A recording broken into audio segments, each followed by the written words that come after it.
चलिए आज हम लोग अब पार्ट 2 स्टार्ट करते हैं पीपीएच का। पहला पार्ट में हम लोग देख चुके हैं कि पीपीएच क्या होता है, और पीपीएच के साथ साथ में हम लोग एंटी पार्टम हेमरेज देखे थे और इंट्रा पार्टम हेमरेज देखे थे, और अब पोस्ट पार्टम हेमरेज देख रहे हैं। ठीक है, दूसरे पार्ट में।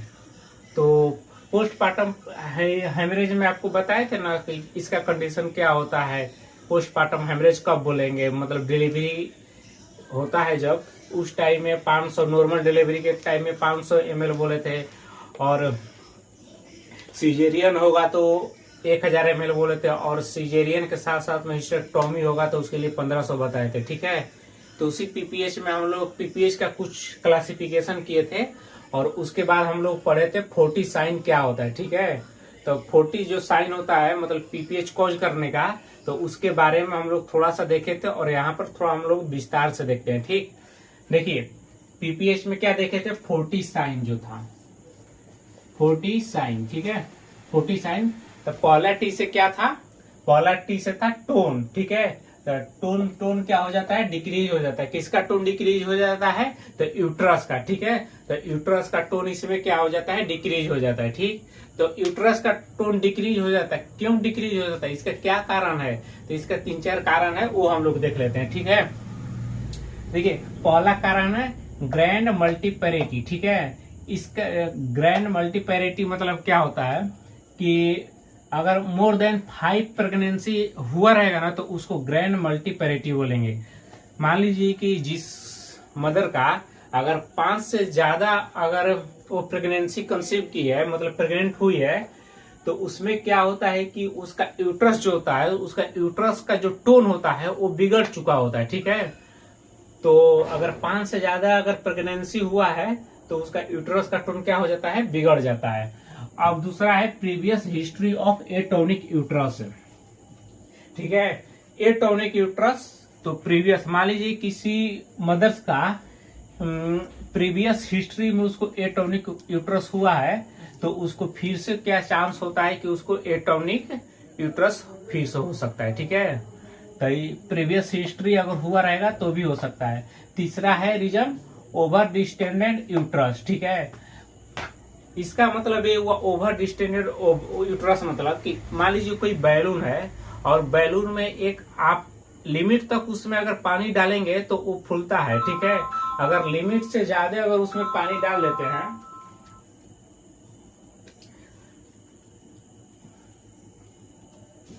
अगर लिमिट से ज्यादा आप उसमें पानी डाल देते हैं तो क्या होता है कि वो फट जाता है। ठीक है, तो यही होता है ओवर डिस्टेंडेड यूट्रस। ठीक है, यूट्रस भी एक तरह से गुब्बारा ही है मान लीजिए, तो ओवर डिस्टेंडेड यूट्रस हो जाता है। तो क्या ये भी इसका रीजन, 2-3 रीजन है क्यों ओवर डिस्टेंडेड हो जाता है, जिसे पॉलीहाइड्रोमियंस है। पॉलीहाइड्रोमियंस मतलब होता है कि एमनियोटिक फ्लूइड का ज्यादा हो जाना। ठीक है, तो पॉलीहाइड्रोमियंस मतलब क्या होता है, एमनियोटिक फ्लूइड का ज्यादा हो जाना। मान लीजिए पहले 1000 ml था। ठीक है, अब 1000 ml से ज्यादा चल गया, 2000 ml तक पहुंच गया। ठीक है, तो अब क्या होगा, मान लीजिए पहले गुब्बारा में पानी 1000 ml अटता था, अब उसमें आप 2000 डाल दिए, तो वो ज्यादा फूलेगा ना, तो ज्यादा ओवर डिस्टेंडेड होगा, ज्यादा फूलेगा, तो इससे क्या होगा, यूट्रस का टोन घट जाएगा। ठीक है, यूट्रस का टोन घट जाएगा। इसके बाद है twin multi pregnancy, multiple pregnancy. अगर ट्विन रहेगा, जिसे कि बेबी ट्विन रहेगा या 2 से ज्यादा रहेगा, ठीक है, ट्विन रहेगा या मल्टीपल प्रेगनेंसी रहेगा, तो इससे क्या होता है कि मान लीजिए गुब्बारा में हम थोड़ा सा इतना सामान रख सकते हैं, मतलब उतना ही रखने के लिए सामान बना है। ठीक है, अगर उसमें हम 2 रखे या 2 से ज्यादा रखे तो वो ज्यादा फैलेगा, तो ओवर डिस्टेंडेड होगा, तो वो भी यूट्रस के टोन को डिक्रीज कर देता है। ठीक है, इसके बाद आता है मैक्रोसोमिक बॉडी। ठीक है, मैक्रोसोमिक बॉडी में देखिए, ऐसे तो नॉर्मली फीटस का जो देखते हैं हम लोग, मतलब बेबी का वेट कितना होता है, बेबी का वेट होता है लगभग 2.5 से 3 kg। ठीक है, लेकिन वही बेबी अगर 4 kg का हो जाए तो वेट ज्यादा हो जाएगा, जिसके कारण क्या होगा, यूट्रस फूल जाएगा, तो ये भी ओवर डिस्टेंडेड यूट्रस हो जाएगा। किसके कारण, बेबी का वेट ज्यादा होने के कारण, मतलब 4 kg से ज्यादा हो जाएगा तो ये भी 4 kg या 4 kg से ज्यादा हो जाएगा तो ओवर डिस्टेंडेड यूट्रस हो जाएगा, और यूट्रस क्या हो जाएगा, टोन इसका घट जाएगा। ठीक है, जब टोन घट जाएगा तो क्या हो जाएगा, पीपीएच होने का संभावना ज्यादा रहता है। तो पीपीएच मतलब पोस्टपार्टम हेमरेज होता क्यों है, यही सब रीजन है। ठीक है, इसके बाद क्या होता है, हाँ एक और इसमें है यूट्राइन माल फॉर्मेशन। ठीक है, या फाइब्रॉइड्स। देखिए यूट्राइन माल फॉर्मेशन या फाइब्रॉइड, देखिए जब अगर यूट्रस के अंदर किसी भी तरह का माल फॉर्मेशन होगा, चाहे वो कंजेनाइटल हो, जिसके अंदर अगर यूट्रस के अंदर अगर मान लीजिए सेप्टम प्रेजेंट है। ठीक है, यूट्रस के अंदर क्या प्रेजेंट हो, सेप्टम। अगर यूट्रस के अंदर सेप्टम प्रेजेंट हो और उस सेप्टम पर प्लेसेंटा चिपक जाता है, ठीक है, मान लीजिए उस सेप्टम पर क्या चिपक गया, प्लेसेंटा, तो उस जगह पर प्लेसेंटा अलग हो ही नहीं पाता है। ठीक है, अगर जब वो प्लेसेंटा अलग होगा तो क्या होता है कि वहां पर ब्लीडिंग होने लगता है। जब वो ब्लीडिंग होगा तो वहीं पीपीएच होगा, मतलब वहीं पोस्टपार्टम हेमरेज हो जाएगा। समझ में आया। यूट्राइन मालफॉर्मेशन, यूट्राइन मालफॉर्मेशन में ये बताया आपको कि अगर यूट्रस के अंदर किसी भी तरह का मालफॉर्मेशन हो, चाहे वो कंजेनाइटल हो, जिसके अंदर यूट्रस के अंदर अगर सेप्टम प्रेजेंट हो और उस सेप्टम पर प्लेसेंटा चिपक गया तो उस जगह पर प्लेसेंटा अलग नहीं हो पा रही है। तो अलग अलग होने के लिए जब अलग ये सेप्टम और यूट्राइन मतलब सेप्टम और यूट्रस दोनों ये सब जब अलग होगा तो उस समय क्या होगा कि ब्लीडिंग ज्यादा होने लगेगा। जब ब्लीडिंग ज्यादा होगा तो इसी को पीपीएच मतलब कॉज कर देगा। एक होता है इसमें फाइब्रॉइड। ठीक है, वैसे भी तो आप लोग जानते हैं कि फाइब्रॉइड क्या करता है, फाइब्रस होता है। ठीक है, फाइब्रॉइड क्या होता है, फाइब्रस होता है। जो फाइब्रॉइड होता है ना, फाइब्रस, तो एक यूट्रस पे जाके चिपक जाता है तो जिसे वो कॉन्ट्रैक्ट करने की कैपेबिलिटी मतलब खो देता है। ठीक है, मान लीजिए इसके ऊपर अगर फाइब्रॉइड चिपक गया तो ये कॉन्ट्रैक्ट तो नहीं कर पाएगा, तो इसीलिए फाइब्रॉइड जब आ जाता है कॉन्ट्रैक्ट नहीं होता। जब यूट्रस कॉन्ट्रैक्टे नहीं हुआ तो वहीं इसका टोन डिक्रीज हो जाएगा, टोन डिक्रीज हो जाएगा तो पीपीएच हो जाएगा। ठीक है, तो ठीक है, देखिए पहला टी हम लोग पढ़ लिए कि टोन डिक्रीज हो जाता है। किसका डिक्रीज हो जाता है, यूट्रस का। ठीक है, इसके बाद दूसरा हम लोग टी से पढ़ रहे हैं टिश्यू, टिश्यू। ठीक है, दूसरे टी से क्या होता है, टिश्यू। टिश्यू कैसा टिश्यू, द रिटेन्ड प्लेसेंटा या पार्ट्स ऑफ द प्लेसेंटा। ठीक है, टिश्यू मतलब कैसा टिश्यू रहेगा, तो रिटेन्ड प्लेसेंटा या पार्ट्स ऑफ प्लेसेंटा। देखिए अगर प्लेसेंटा की पकड़ बहुत अच्छी हो तो वह यूट्रस से जल्दी नहीं छूटता है। ठीक है, अगर प्लेसेंटा अगर बहुत जोर से चिपका हो तो यूट्रस से जल्दी छूटता ही नहीं है। अगर वो छूटेगा तो यूट्रस के कुछ पार्ट को लेके छूटेगा। ठीक है, जब वो छूटेगा तो क्या करेगा, यूट्रस के कुछ पार्ट को लेकर छूटेगा। ठीक है, जिसके कारण क्या होता है, पोस्टपार्टम हेमरेज। तो रिटेन्ड प्लेसेंटा या पार्ट्स ऑफ प्लेसेंटा उसमें रहेगा जोड़ा हुआ, तो क्या होगा, जब वो छूटेगा तो प्लेसेंटा यूट्रस के कुछ पार्ट को लेकर छूटेगा, जिससे पीपीएच कॉज हो जाता है। इसके बाद देखिए मॉर्बिडली एडहेरेंट प्लेसेंटा, ये क्या होता है कि मान लीजिए प्लेसेंटा बहुत जोर से चिपक गया हो यूट्रस में, तो उसको क्या बोलेंगे, मॉर्बिडली एडहेरेंट प्लेसेंटा। यह 3 तरह का होता है, प्लेसेंटा एक्रेटा, इनक्रेटा और परक्रेटा। ठीक है, 3 तरह का होता है, प्लेसेंटा एक्रेटा, इनक्रेटा और परक्रेटा।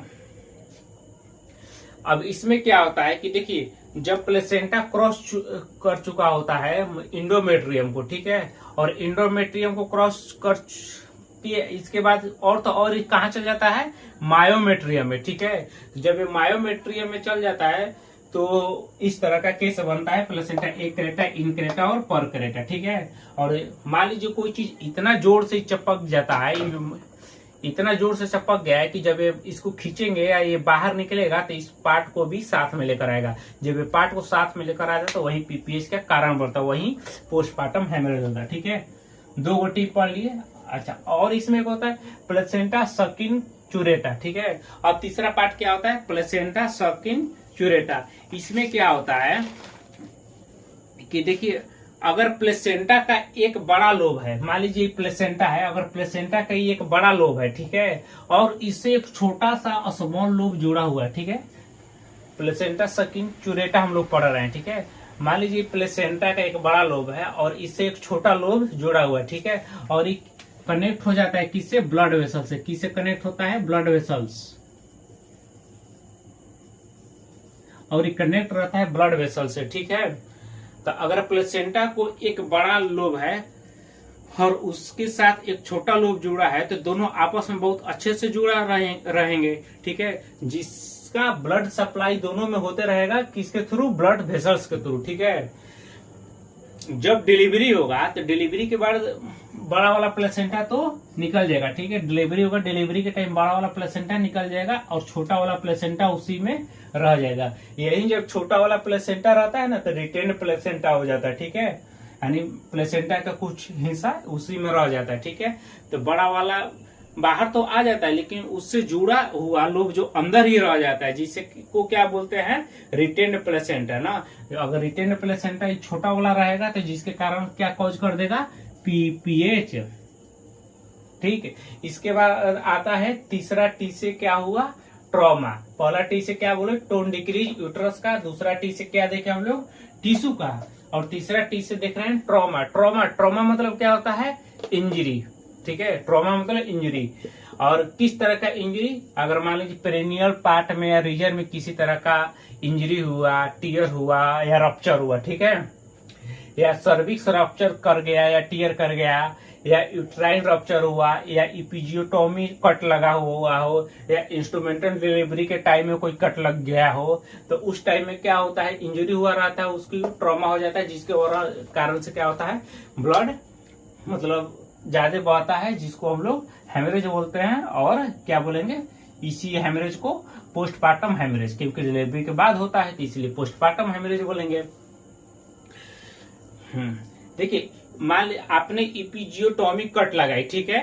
इपिजियोटोमिक कट लगाई मतलब बर्थ कैनाल में कट लगाई। इपिजियोटोमिक कट लगाई ना जी, इपिजियोटोमिक कट लगाई मतलब बर्थ कैनाल में कट लगाई, ठीक है।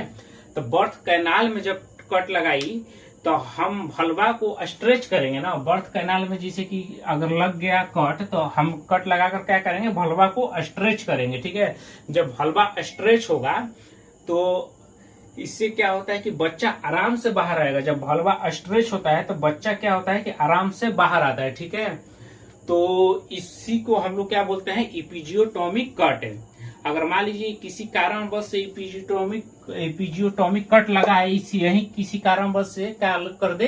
पीपीएच का कारण हो जाता है, ठीक है। तो अगर ज्यादा कट लग गया तो वो भी इपिजियोटोमिक कट में ज्यादा कट लग गया तो वो भी पीपीएच का कारण बनता है। दूसरी बात कि मान लीजिए इंस्ट्रूमेंटल डिलीवरी हो रहा है, कोई डिलीवरी हो रहा है, ठीक है, इंस्ट्रूमेंट से, और क्या हुआ? उसमें ज्यादा कट लग गया, ठीक है, तो वो भी पीपीएच का कारण बनता है। अब चौथा टी से है थ्रोम्बिन, ठीक है। चौथा टी से क्या है? थ्रोम्बिन। ठीक है। तो थ्रोम्बिन में क्या होगा? तो इसमें कोगुलेशन डिफेक्ट हो जाता है, ठीक है। थ्रोम्बिन में क्या देखेंगे हम लोग? कोगुलेशन डिफेक्ट हो जाता है या प्लेटलेट्स का मतलब डिक्रीज हो जाता है। प्लेटलेट्स काउंट जो होता है डिक्रीज होता है या फाइब्रिनोजेनेमिया हो जाता है, ठीक है। फाइब्रिनोजेनेमिया हो जाता है या डीआईसी, ये सब रीजन है, ठीक है। थ्रोम्बिन और एक 40 था, तो ये थ्रोम्बिन जब कम होगा तो क्या होगा? पीपीएच होने का मेन वजह हो जाएगा। अब देखिए, कोगुलेशन डिफेक्ट होगा, डीआईसी। अच्छा, एक और है इसमें डीआईसी। कोगुलेशन डिफेक्ट होगा, डीआईसी होगा, प्लेटलेट्स नंबर डिक्रीज हो जाएगा, फाइब्रिनोजेनेमिया हो जाएगा, ठीक है। ऐसी सिचुएशन में क्या होगा कि ब्लड कोगुलेट ही नहीं होगा। जब कोगुलेट ही नहीं होगा तो क्या होगा? ब्लीडिंग ज्यादा होगा, ठीक है। तो प्रेगनेंसी के ड्यूरिंग फाइब्रिनोजेन बढ़ जाता है। आपको पता है ना, प्रेगनेंसी के ड्यूरिंग क्या होता है? फाइब्रिनोजेन बढ़ जाता है। प्रेगनेंसी में फाइब्रिनोजेन बढ़ जाता है। प्रेगनेंसी खुद एक हाइपर कोगुलेबल स्टेट होता है, ठीक है। प्रेगनेंसी खुद एक हाइपर कोगुलेबल स्टेट होता है और प्रेगनेंसी के दौरान फाइब्रिनोजेन बढ़ जाता है, ठीक है। अब देखिए, अगर बहुत ज्यादा ब्लीडिंग होता है तो बहुत सारे क्लॉटिंग फैक्टर बाहर निकलेंगे, ठीक है। मान लीजिए बहुत ज्यादा ब्लीडिंग हो गया तो बहुत सारा क्लॉटिंग फैक्टर बाहर निकलेगा, ठीक। बहुत सारे जब क्लॉटिंग फैक्टर बाहर निकलेगा तो ब्लड में क्लॉट करने की कैपेबिलिटी कम हो जाएगा क्योंकि क्लॉटिंग फैक्टर होगा ही नहीं। ठीक है, तो उस केस में क्लॉटिंग फैक्टर की कमी हो जाती है, जिससे कि जहां पर ब्लीडिंग हमको रोकना है वहां पर तो ब्लीडिंग रुक नहीं पाएगी। क्यों नहीं रुक पाएगी? क्योंकि हमारे पास क्लॉटिंग फैक्टर की कमी है। ठीक है, जब क्लॉटिंग फैक्टर की कमी रहेगा तो ब्लीडिंग रुकेगा नहीं है, जहां पर हम लोग को ब्लीडिंग रोकना है वहां पर रुकेगा ही नहीं। तो इससे क्या होता है कि वहां ब्लीडिंग होता ही रहेगा। इसी को डीआईसी बोलते हैं। ठीक है, डीआईसी।